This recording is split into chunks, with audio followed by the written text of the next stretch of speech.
When people talk about run the nursery, the conversation usually starts and ends with money, funding rates, fees, and starter costs. And don't get me wrong, these things matter. They really do. You can't run a nursery without understanding the numbers. But after running nurseries myself and then supporting other people to open and grow theirs, I've realized that money is only one small part of the picture.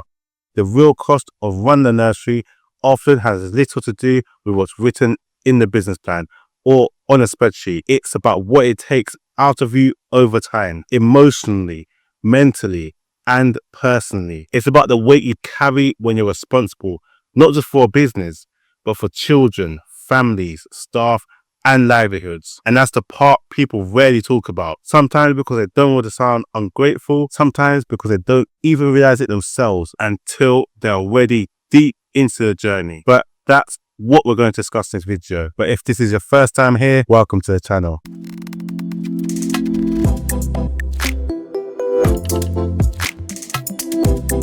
Welcome to the channel, Open Nursery with myself, Curtly Ania, where I support people to open, run, and grow their own nurseries. And if this is your first time here, make sure you subscribe, because not only do I teach you about Open Nursery, I also share with you real stories from real owners who have gone through the journey of opening and running their nurseries. So if you haven't seen these already, check out the podcast, So I Open a Nursery. But today we're talking about what running a nursery really costs, beyond just money. Most people don't go into nursery ownership completely blind. They expect long hours, they expect it to be demanding, and they know it's not a 9-to-5 job where you could just switch off at the end of the day. They expect staffing to be a challenge, recruitment, retention, sicknesses, holidays, covering ratios, managing people with different personalities, pressures, and needs. And they know compliance will take up a huge amount of their time. Policies, procedures, safeguarding, health and safety, risk assessments, training. Ofsted is always there in the background. So whether you're preparing for an inspection, waiting for one, responding to feedback, or trying to recover emotionally after one, it's something that never fully disappears from your thinking. And then there's the financial risk. You're responsible for wages, rent, utilities, food, resources, repairs. You're the last person to get paid. Some months you might not even pay yourself at all, and you accept that as part of the responsibility. Most people who open a nursery go into it expecting these things. They might underestimate how intense it will be, but they know it won't be easy. And usually that's not the part that catches people out. What catches people out are the other costs, the ones no one really explained beforehand, the ones you don't see talked about openly, the ones that don't show up on the balance sheet. Those costs only become clear once you're already carrying the responsibility, once you're already emotionally invested, and once stepping back no longer feels simple. And it's those hidden costs that I want to talk about, because they're often the reason people feel overwhelmed, exhausted, or quietly question themselves, even when on the surface everything looks like it's going well. Firstly, the emotional costs. This is the part that people rarely talk about, but it's often the heaviest. Running a nursery doesn't stay at the nursery. You don't lock the door at the end of the day and leave it all behind. It comes home with you. You're thinking about children. You're thinking about staff. You're replaying conversations in your head. You're wondering if you handled something the right way, or if there's something you should have done differently. Even on your days off, your mind is rarely fully off. You might be with your family, trying to relax, but a part of you is still thinking about rotas, sickness, a child who's struggling, or a member of staff who seemed off that day. One of the biggest emotional costs is the sense of responsibility you carry. And it's not just responsibility for children, although that is a huge one. You're also responsible for families. Parents trust you with their children, their routines, their worries, their hopes. And when things go well, that feel incredibly rewarding. But when something doesn't go to plan, when a child struggles, when a parent isn't happy, when a staff member is overwhelmed, that responsibility can feel very heavy. There's often guilt that comes with that. Guilt when you feel that you should have noticed something sooner. Guilt when you can't be everywhere at once. Guilt when you have to make decisions that affect people you care about. And at the same time, there's pride. Pride in what you built. Pride in your team. Pride in the children who are thriving. But that pride often sits alongside constant pressure. Pressure to keep standards high. Pressure to get it right. And pressure to not let anyone down. I've seen this play out again and again. not just in my own journey, but in the people I've supported. I've supported people who opened a nursery, and on paper, everything was going well. The numbers looked fine. The inspection went well. The setting was busy.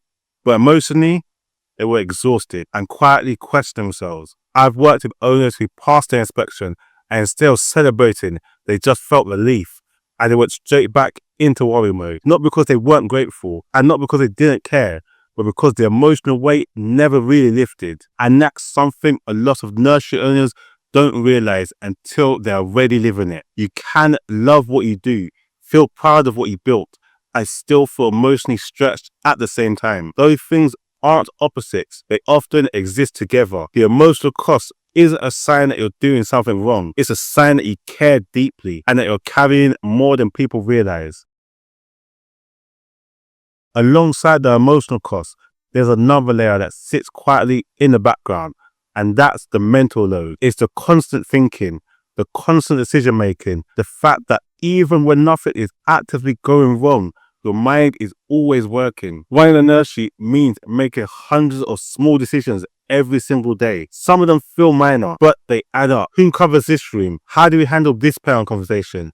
Do we change this routine? Is this the right call for this child? And even when you delegate well, there's still an awareness that ultimately the buck stops with you. You're often the final safety net. If something goes wrong, people look to you. If someone's unsure, they come to you. If there's a risk, it's your responsibility.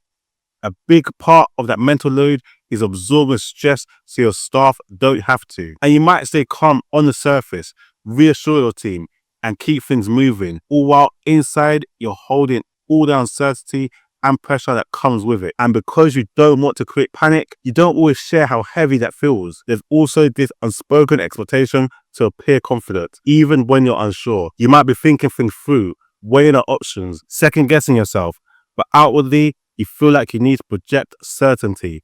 Not because you're pretending, but because people rely on you. Other people say to me, I don't even know why I'm tired. Nothing's going wrong. And that's often because the mental load has been building quietly for years. It's not one big crisis.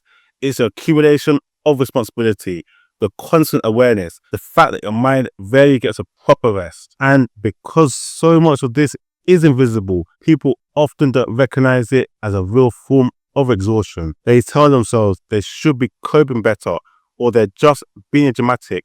But mental load is real, and when it goes unacknowledged, it slowly wears people down, even when on the surface everything looks stable. Over time, there's another cost that creeps in quietly, and that's when the nursery starts to become your identity. At first, that's to feel positive. You're proud of what you've built. You care deeply.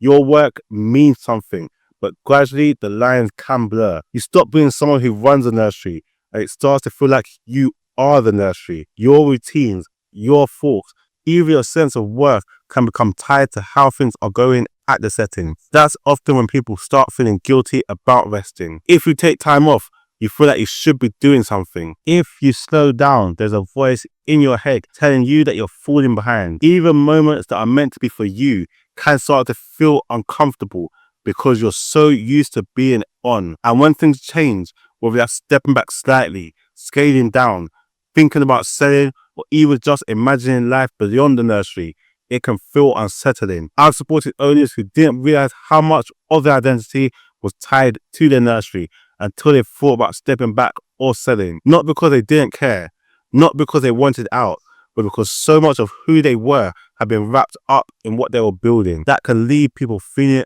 unexpectedly lost or unsure of themselves when things slow down or shift. And again, this isn't a sign that you've done something wrong. It's often a sign that you've invested a huge part of yourself into your work. The challenge is learning how to hold onto your sense of purpose and pride without losing sight of who you are outside the nursery as well. And one of the reasons these costs don't get talked about very often is because how people in this sector see themselves. A lot of nursery owners and leaders are deeply caring, responsible people. They don't want to complain. They don't want to sound ungrateful. They know there are positives.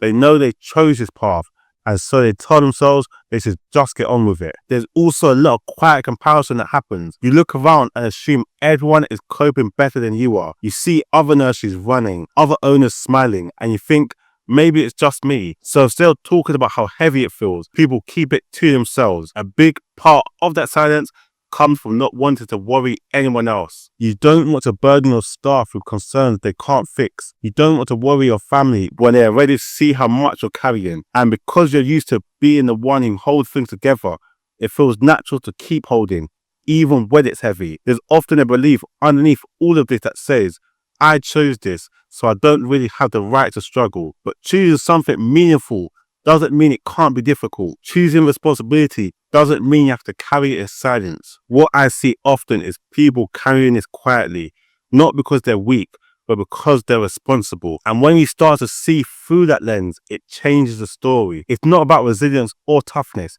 It's about acknowledgement. Naming these costs doesn't make you ungrateful. It makes you honest. This is why I think it's really important to pause and reframe what all of this means. Feeling tired doesn't mean you're not proud of what you built. Struggling at times doesn't cancel out your success. You can care deeply about your nursery, feel proud of your team, and still feel stressed or overwhelmed. Those things aren't contradictions. They often exist side by side.